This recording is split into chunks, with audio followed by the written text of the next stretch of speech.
That's the one. Hey, guys! What is going on, fellers and smellers? Joseph. I'm the smeller. Joe's the smeller. Certainly a game of all time for our Seattle Mariners. Tyler Locklear win. Should have been a month ago. Yeah, I don't know what to say. You let Aaron Judge beat you. This game was probably in your hands. Maybe. Want to shut that? Yeah. Just so that way the lawnmower doesn't go ham sandwich. It's right here. I'm sure. That's crazy. It's just right there. Maybe it won't matter, but who knows? Not walking Aaron Judge to keep it a tie game. It's not. I don't think it's. I mean, it's not Vargas's fault because he looked good against the other three batters. I feel like he could have got out of it in just in that situation. You got a great start from Castillo. Obviously, Julio with a big. What'd you do? Appreciate the $4.99 KDR. I may have messed up. Hi everyone, my name's KDR and I am a Mariners fan. Hey KDR. Hey. Yeah. So apparently I messed up the super chat settings. I was trying to. Yeah. And I did make some fun, like, hey, if you donate X amount of dollars, a different GIF and maybe a different soundbite plays. There's a few of those. But now I don't know if I did it right. So I'll go through and fix them. Maybe. it might just be that one. Okay. It might just be the basic one. Anyway, go and continue. If Julio was lefty, we would have won 4-3. Yeah, I mean, the homer that was not a homer out to left center. Mm-hmm. That gets to the warning track. Yeah, it could have been shoulda, coulda, woulda. But I mean, Julio robs a homer early in at the very beginning. Julio. No, sorry, Julio. Julio robs to you, a homer. says the chat. Yeah, they struck out a lot, but they've won games before where they struck out 19 times. Like they got struck out 16 times by Lance Lynn 2 years ago. Granted, it was the White Sox, so that's a different conversation. But the strikeouts, I don't think were the end all be all in this game. Like you lost this game because you pitched to Aaron Judge. Yep, that was I think the one thing that we said going into this series is don't let Aaron Judge beat you. And that's what they did. You should have walked him. Everybody knew it. Everybody knew that you should have walked him.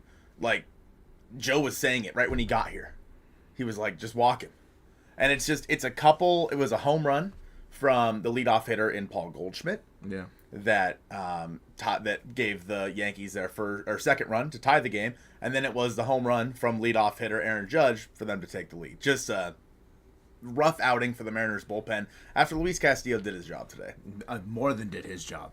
Keeping the Yankees to one run and not letting the big bad Aaron Judge beat you at any point that's a huge W for Castillo, and just I think his confidence going forward. I think that's big for him to just maybe continue to build on that and all the whiffs that he was getting. But Mariners offense, I guess yes, you can pinpoint a specific stat for the day, and it is the strikeouts from the offense that maybe let that particular side of the game down. But strategy alone, by not walking Judge, I see the Rivas pinch hit thing for Garver, or Garver pinch hitting for Rivas. I was confused. I get that Rivas has never hit a homer.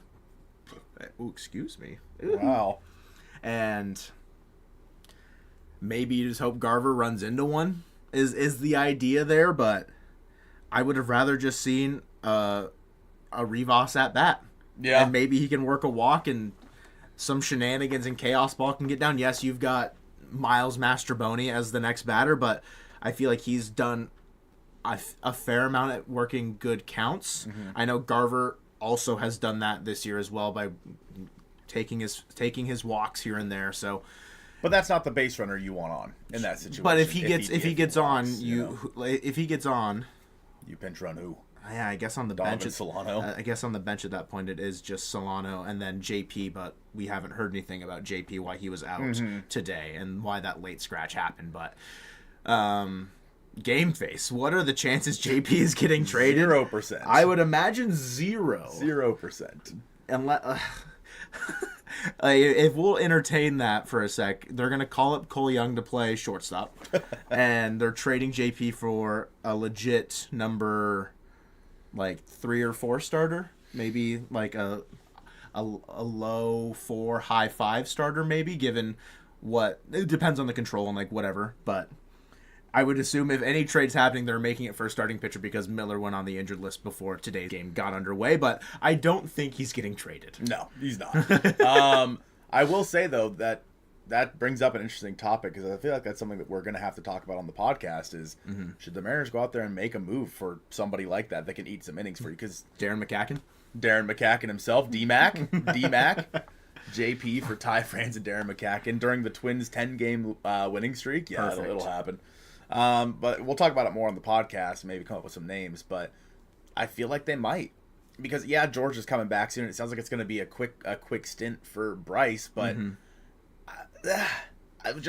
you can't just be like, oh, well, they're healthy now. They're not going to get hurt the rest of the year. No other starters are going to get hurt the rest of the year now that everyone's healthy again. Well, if you go out and trade for someone, and in 3 weeks' time everyone's healthy, what do you do with that starter that you traded for? Go to a 6-man. Go to the 6-man to preserve health long term for the season, and then you just put Hancock and Evans back down in AAA.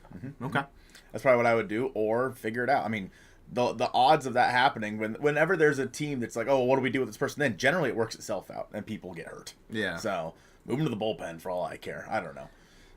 Ooh, baby, we need a first baseman bad. Yes, we do. For the love of God, BC, what's up, man? An actual. I mean, I feel like Rowdy's been fine enough. It's just you need someone else to be there with him when he gets taken out of the game, and then you've got Dylan Moore playing first over Solano, which is reasonable because Solano's been awful.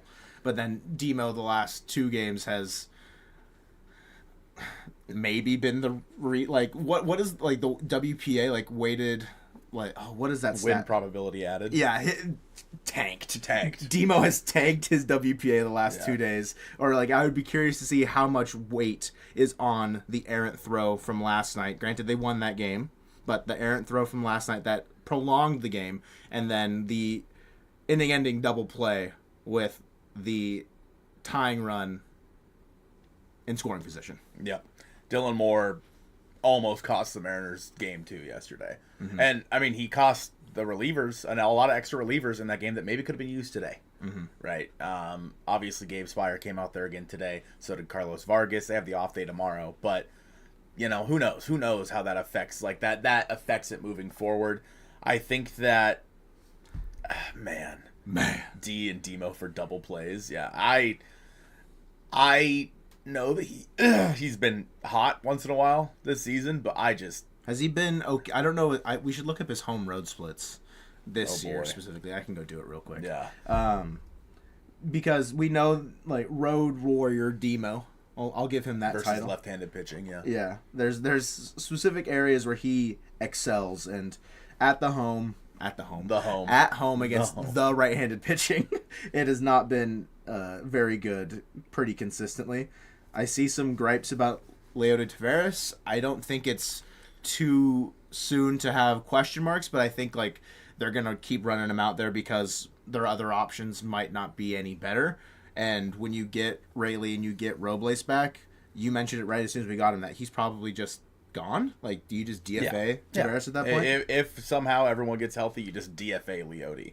I personally don't understand why people are having such a problem with Leody Taveras. I mean, he had some clutch hits there. You didn't expect him to come in and light the world on fire. Well, Victor Robles did. That's true. And that was the comparisons he was getting. Right. But Victor Robles didn't do it right away. Sure. People were complaining yesterday because Leody dropped that ball to right field. They seem to forget that Victor dropped a casual pop-up in his first game with the Mariners. What have you done for me lately, Leody Taveras? You know? And in today's game, I don't know if he did anything. He was safe at first once.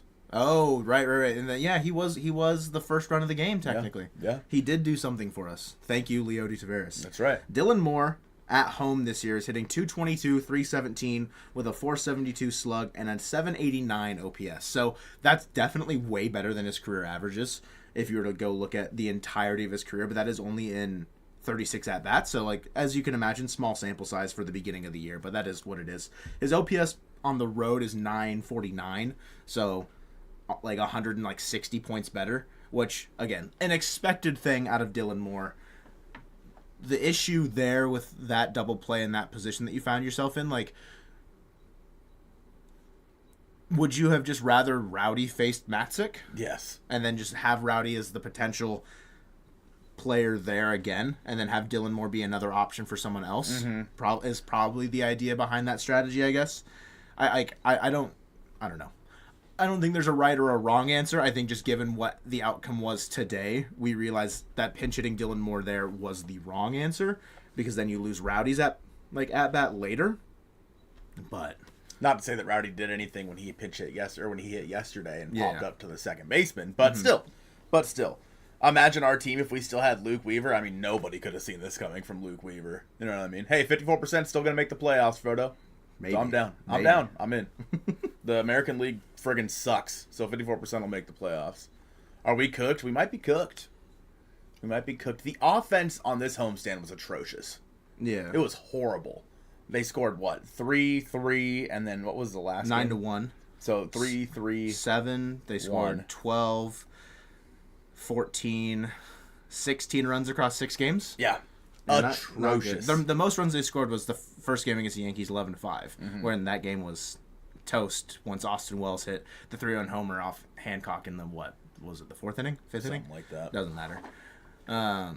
Cole Young greater than Solano. Gmo, I mean, yeah. I mean, I'm better than Solano. Yeah. I can go up there. Backup bullpen catcher greater than Solano. That's Leo Rivas to you now. He was wearing catcher's gear the other day. Was he? Did you not see that? No. I'll go find it. I don't think you need to show me right now, right this second. I need to go find it. Okay. I'll show you later. It was, I think, maybe before... Oh, God, was it yesterday or the game before? It doesn't matter, but he was wearing catcher's gear walking in from somewhere before the game. But even your grandma can play better than Salon? No. You come up with that yourself, you Quan? He might have. Goodness gracious. Marco's a free agent. I saw a tweet, and then I saw, I think, Mariner Muse quote it with the money ball, like, where he looks over at the camera when he hears the crack of the bat in Moneyball, like that gif. Would you accept a Marco Gonzalez return? Sure. He'd be better than Jonathan Diaz. So maybe. What if Diaz just goes out there and throws? The idea is he's only going to get one start because George should be back. Right. By the time that his second time through he would make that start. He goes out there, throws 5 scoreless. Jonathan Diaz, what are you going to do? Be like, wow, you did your job? Wow. Congrats, man. What if he did it twice? If he had to? Then there's a problem. There's a problem. There's a larger issue at hand. Yeah, the Diaz thing is literally just one start until George is back. So if they find themselves needing starting pitching depth and wanting to go to a 6-man, I mean, ramping up someone that's a free agent is less ideal because you have to wait for them to get ready. JP was scratched with a shoulder issue, says Dan. Thanks, Dan. A shoulder issue. Was he fist pumping too hard after his walk-off? Just like, yeah, and then just popped it out of socket or something? Thank you, Dan, for really elaborating there. No comment. No comment. I'm not going to say what I want to say about Daniel Wilson. Daniel Wilson, you should say what Colby tweets about him, because Colby, he is not scared to say that he hates Dan Wilson. Yeah, that's fair. Yeah. There's going to be some kinks, right, guys? It's still early. Smile. Yeah, it'll be fine. It's still early in this. He's still learning how to be a manager, chat. Yeah, he's less than 70, less than 80 games in. Less than 80. Less than 80. Yeah. So he's less than half a season as a manager, chat. Come on. When I watch Salon Knows, oh my God, you call that all on your own, Yuquan? I think so. All on your own, handsome? We can win the Diaz if it's the Diaz start against the White Sox. Yeah, I mean, do they reslot so that they have Diaz, an off day? Yeah, so they could reslot and have him pitch against the White Sox instead of having Jonathan Diaz pitch against the Padres. That's what they should do. That's absolutely what they should do. I don't know if they will, because who would that slot in then? Wu pitched yesterday, Castillo today, Bryce in the first game. So would that be put Emerson Hancock, Logan Evans, and then Wu on the final against the Padres? Yeah, I guess you would have to do that. Because that is 5 days rest, because he pitched Tuesday. Yeah. He'd have Wednesday, Thursday, Friday, Saturday, and then he'd pitch on Sunday. Yeah. So Wu would get the final game against the Padres. I don't hate that. Then you start the White Sox series either with Jonathan Diaz or Castillo. Yeah. Depends on what you want to go with. If you want Castillo to get an extra day of rest, or... Guys, I don't know when the last time Diaz pitched is the problem. Yeah, fair point as well. I think that I'll look it up. it might just be a crapshoot anyway, going to face the Padres with Logan Evans and Emerson Hancock. Yeah. But that's road warrior Emerson Hancock. True. To you. So, obviously Brian Wu is your best pitcher, and him and Luis Castillo have been the only reliable guys on this team since Logan went down. And so he pitched on the 9th.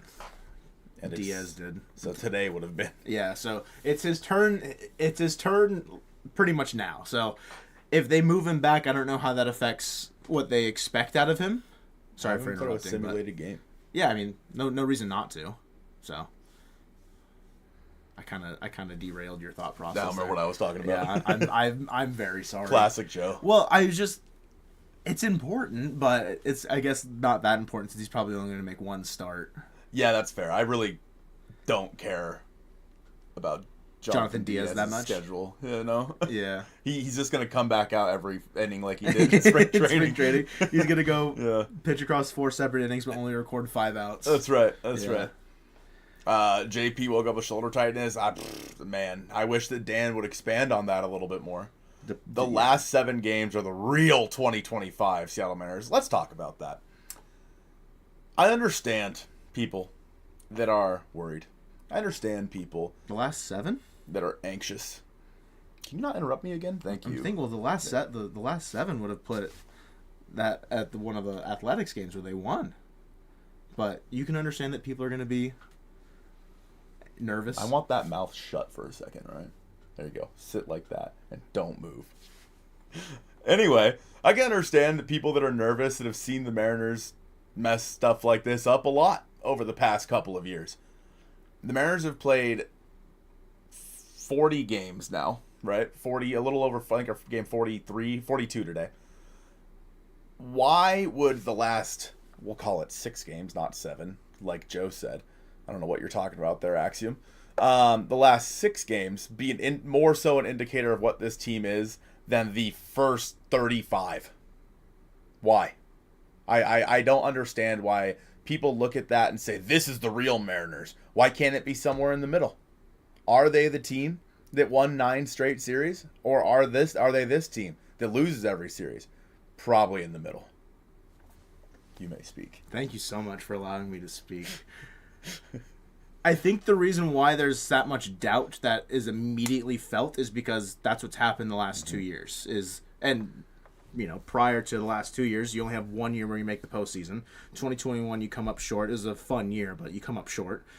2020, whatever, doesn't matter. And then there's a handful of teams in the 2010s that maybe had a chance. 2014, I think, stands out there. Yeah. Maybe 2016. Yeah, there's there's a couple, but it's they don't really have the Mariners don't really, they have never earned the benefit of the doubt, if that makes sense. And I get why the moment it looks like they're about to crumble, we assume that it's just going to snowball completely and that there won't be a way for them to bounce back. The 2022 team was not good for the first part of the year, and then obviously they rip off a 14-game win streak. They win a ton of series in a row. There's a lot of nuance through a full 162, which is why you have to play the full year and why the idea of a 54% win percentage get you into the playoffs is the barometer for what DePoto said all those years ago now.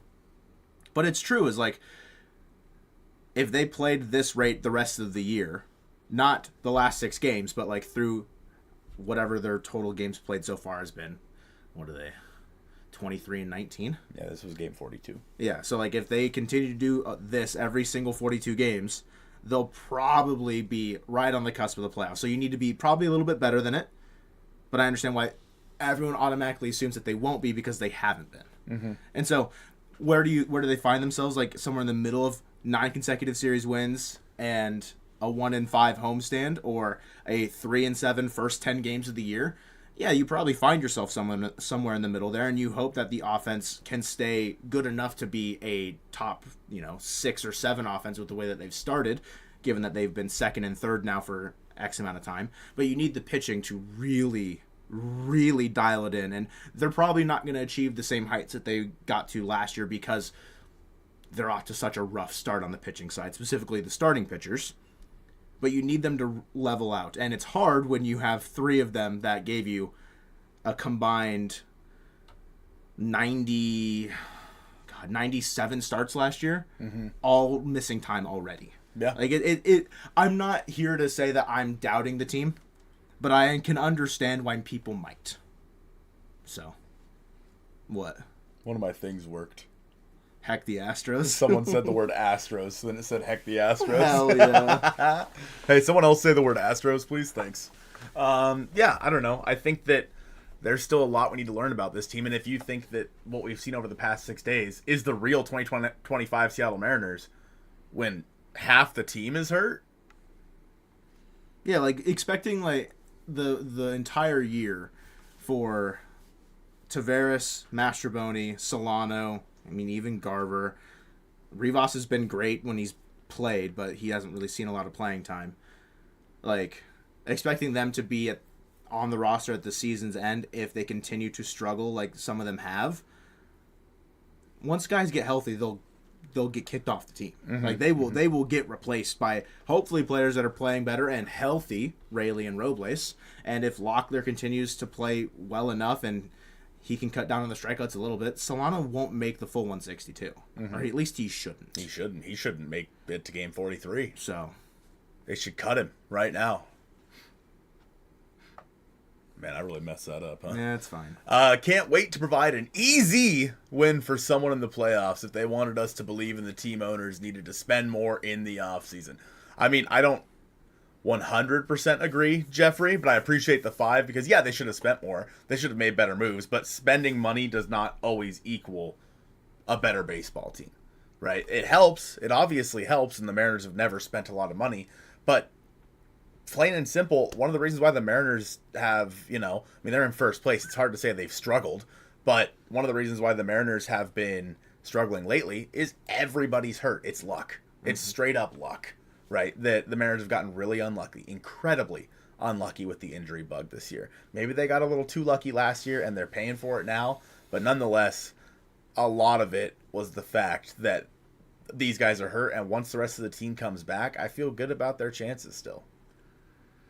Garver puts his pants on both legs at the same time. I liked that comment. It was fun. It's funny. Looks like Nick Miller trying to take off his pants. Yeah, true.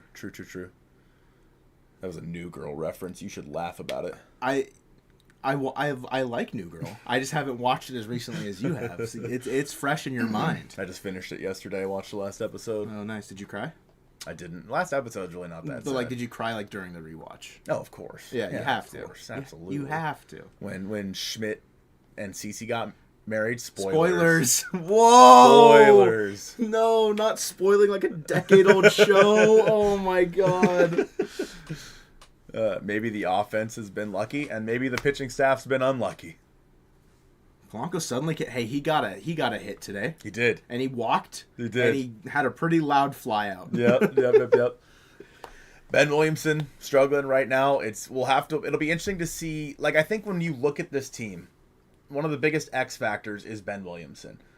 Does he start to adjust back? Obviously, pitchers have started to adjust to him over the past 15 games or so. Does he adjust back, or is this kind of what we see for the time being from him? That is a big X factor, because at that point, then who do you have play at third base? Like, do you move Polo back over there? Probably not. So it's like, I'm not sure. If you actually spoiled that, that's crazy. Spencer, it was a joke. That doesn't happen. Spire gave up a pinch hit home run. That he did. They actually break up in the desert outside of an RV, or I'm sorry, a moving truck. What are you saying? You just stop speaking about it. Just stop speaking about it. Ben Williamson, if he does not bounce back offensively, what do they do at third? Do they trade for someone and put Williamson back down to Tacoma, and hopefully he can grow on the offensive game? Because, or I mean, maybe they just keep him on the bench, but you can't. I don't think you can put Polanco back at third, given what we saw defensively out of him. So maybe Williamson just finds his spot at ninth in the order, and he'll be good defensively, but I don't know what the answer is for him. Mm-hmm. Him being an X factor, I think, is an unfortunate circumstance he finds himself in, because he's kind of I don't want to say rushed, but like thrust into a position where you kind of have to just stick, because what other options do the Mariners have out other than trying to make a trade for somebody? Mm-hmm. So trade the farm for Devers. I mean, hey, he wants to play third so bad. Ken Rosenthal said that don't rule out a trade of Devers this summer. I know. Rafael Devers wants to be the Seattle Mariners third baseman so bad. Perry Hill can fix him. What's his? Hang on. I know he signed a $240 million contract. What is it, year to year? Hold on. Was it 8 years or 10? I think it was more than 240. Was it? Yeah. It was like 330, no? 313. Yeah. Spotrac will load in 5 to 10 business days. Hold on. It'll get there eventually. He's making $27 million this year. You'd rather have a first baseman than Williamson going back down. I mean, I think if you're looking at our third and first, the two positions that we need to see more out of. Yes. Like second base, you have Dylan Moore. Sorry for doing that to you. And then I guess like Rivas has played. I feel like Rivas has played well enough to like you could still argue that he could see some time there. And Mastroboni, and then Bliss when he's healthy. Yeah. And then you have Cole Young waiting. Like you have Locklear at first, if you want to go that route of like what he can bring for you for the rest of the year. But if you want to go for someone that's a major league level talent, like what are the options at first base that you go trade for? Off the top of my head, because the thing that every single year what's going to happen with how wide the postseason is, like how many teams think that they can get in, with the Twins and the Cardinals both going on huge win streaks. If the Orioles suddenly go on a huge win streak, they automatically might think, oh, maybe we can compete. Maybe we don't have to be sellers at the deadline. Whereas like the Orioles feel like right now, I mean, they have some pieces that could be interesting. I don't want to say Mountcastle's name because I think his OPS is still below 600, so I don't want Ryan Mountcastle. But you're looking at the Orioles, like what other players? It's an outfielder like Cedric Mullins, if they're willing to move him, which I feel like they could be. They should be. If they're out of it, they should be. Exactly. And I think that might be an outfielder that you entertain, which we've talked about before with Rayleigh, Robles out. If Taveras continues to scuffle, I feel like you could pull that trigger sooner rather than later. But like Cardinals, I feel like they had some okay pieces that you might want to trade for if they really wanted to try Nolan Arenado at third base. If Williamson is continuing to struggle offensively, I don't see why that's not a good idea. If an Alec Burleson is made available, I would be remiss to not say Brendan Donovan. I don't know how available some of those players would be. Specifically also on the bullpen side for the Cardinals, Helsley is like the most talked about reliever that could be shipped at the deadline at any point. Mm-hmm. But then we look at the Twins. I mean, a reunion with Ty France, but is now off the table for the time being because a 10-game win streak for the Minnesota Twins. Yep. I don't know if Sam and Burrito's here, but Joan Duran could have been on the table for a trade from Minnesota. Maybe even Griffin Jax if we want to go that far. I will say that is Durant even pitching? I will say that yes, Arenado's been quite good. He's got a 115 OPS plus on the year, 4 homers, 16 RBI, 17 walks to 17 strikeouts. He's got a 766 OPS. So he's playing well. So yeah, I think that going out and getting Nolan Arenado, it shouldn't cost you a ton, right, in terms of prospect capital. But the nice part about where the Mariners may find themselves this summer, we know they have the prospect capital to go out there and make some moves if they have to. And when it comes to teams that may be out of it, hopefully there are more this year. that are willing to accept prospects, that actually have players that you might want to go out there and get, right? I think that last year was a tough one. The Mariners had trouble going out and getting guys. Obviously, they got Randy. They talked about trying to get Yandy Diaz. There was talks about Vladimir Guerrero Jr. There was some crazy talks going on, but in the end, none of it really came to fruition. They ended up getting Justin Turner, who was great for the Mariners. Yeah. But like going out there and getting a guy this summer should be a little bit easier in some of those divisions. Like the Cubs have been great. Like 99 cents from Lucario. He said you messed it all up because that's the same one. Right. I think it's just the one that is random numbers that's messed up. I think if they donate the specific number, it won't be messed up. Did you do like 420? No. Oh. Did you do $6.90? No. Oh. I did Mariners players numbers. Oh, okay. Got it. Thanks for ruining it. Well, you didn't have to spoil. You could have just said no and then kept your secrets. Anyway. How was that my fault? You started talking. Lucario gave us 99 cents. And his message was nothing. Thanks for the 99 Something, go out and get Nolan Arenado. What if the Yankees trade for him first? Now that that's fair. That's fair now that Cabrera is probably going to be done for the year. I feel like that's a destination that could make sense. With Goldschmidt over there at first, they're like, yeah, bring it back. Let's run it back. What about Gino? Maybe the D-backs make him available? I highly doubt that. Yeah, I don't think so. I would love it, but I doubt it. I mean, the three National League wildcard teams can easily come from the West, given how they're all playing. Yeah. I don't think that they're in that position right now, but the Diamondbacks surely see themselves as competitors in the playoff hunt. Right. Like, obviously there are guys on really bad baseball teams in that division, like the Rockies, that I would love to have. Ryan McMahon mentioned earlier. Obviously Brenton Doyle. Yeah. There's no shot they're going to trade Brenton Doyle. Maybe you even go get a bullpen guy that you think maybe you can help, whether that be Victor Vodnik, who has had a really rough season so far. Okay, Seth Halverson. Or Seth Halverson. One of those guys I think could be available at some point this summer as well, with a Mariners bullpen that is getting reinforcements, and like Matt Brash looked really good the other day. Gabe Spires looked good, minus the home run today. Obviously Andres has been great. Carlos Vargas has looked good, but you can never have too many relievers, and I think that adding a guy like Vodnik or Halverson, adding someone like that to your bullpen that has that potential would be huge for this team. Who knows when Trent Thornton's going to be back? I'm not sure how long he's going to be out, but I kind of forgot about that. He went on the injured list with appendicitis. Yep. I kind of forgot about that. Yep. So, I don't know, man. I think that there's definitely some guys out there that can be acquired this summer. It's too early for most teams because, like Joe said, they can rip off a winning streak like the Twins just did. Mm-hmm. We've talked about the Twins being a team that might be sellers later on in this summer, and now all of a sudden they won 10 straight. And that division, I mean, obviously it's run by the Tigers, but I mean, like a lot can change in 2 months before the deadline. You know what I mean? I couldn't get the words out.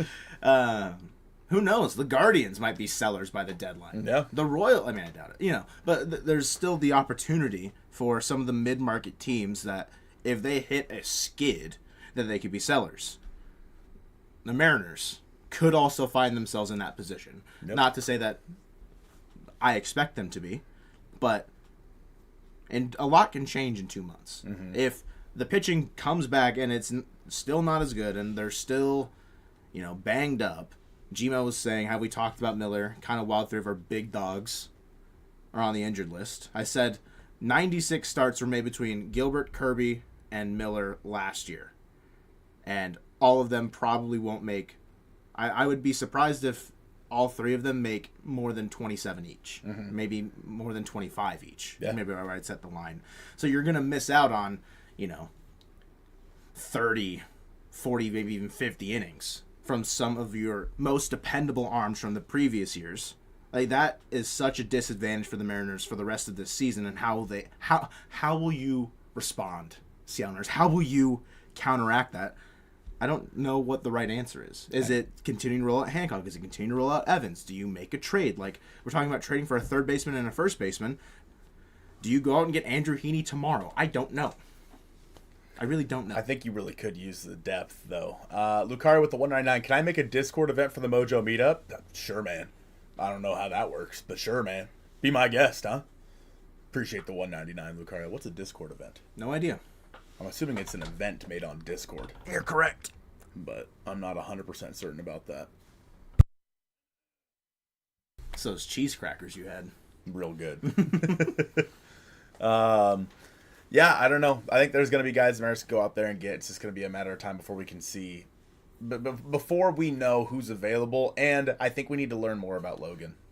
Yeah, the fact that he's throwing a bullpen already is good news, but obviously things can switch on a dime. I hope that's not the case, and I hope that he continues to progress well and gets back sooner rather than later. If we see him by the end of May, I'd be surprised. I'd expect maybe like early June would be, I mean, that's only like a week's difference, but that's, you know, a start, maybe two, depending on how the games line up. So if Logan gets back, you know, and they're still head above water, I'll feel okay about the team going forward, but it really does depend on how they do until he returns, I think. Yep. I mean, and again, who's available right now for the Mariners to go get? Maybe Andrew Heaney, like you mentioned. Yeah. Pirates suck. They do suck. So they're go horrible. trade for Paul Skeens. Be honest. You trade all 5 of your top 5 prospects for Paul Skeens. Do the Pirates say no? Yes. You trade all 7 of your top 7. Do the Pirates say no? Yes. All 10 of your top 10. Do the Pirates say no? Yes. That's crazy. I don't think the Pirates will trade Paul Skeens for anything because he looks like he could be the greatest right-handed pitcher of like The this generation, decade. yeah. So I don't know. Whoa, generation like. I mean, he could Pedro be. Martinez is in there. This generation? Is that what constitutes generation? I would- Pedro pitched while we were alive. I guess. Our generation. I would consider our generation like eras of like you got like 90s and I guess like they overlap, so it gets hard. Like I would consider DeGrom as part of this generation and Pedro Martinez not. Interesting. If that makes sense. Maybe like pre-steroid era and post-steroid era is like the mark of like an end of a generation there. So I don't know. Interesting. Let us know. Let us know what you guys think. That's going to do it from us, though. We got to go record the podcast coming out tomorrow at 9 a.m. Obviously, Mariners are off tomorrow as they travel down to San Diego.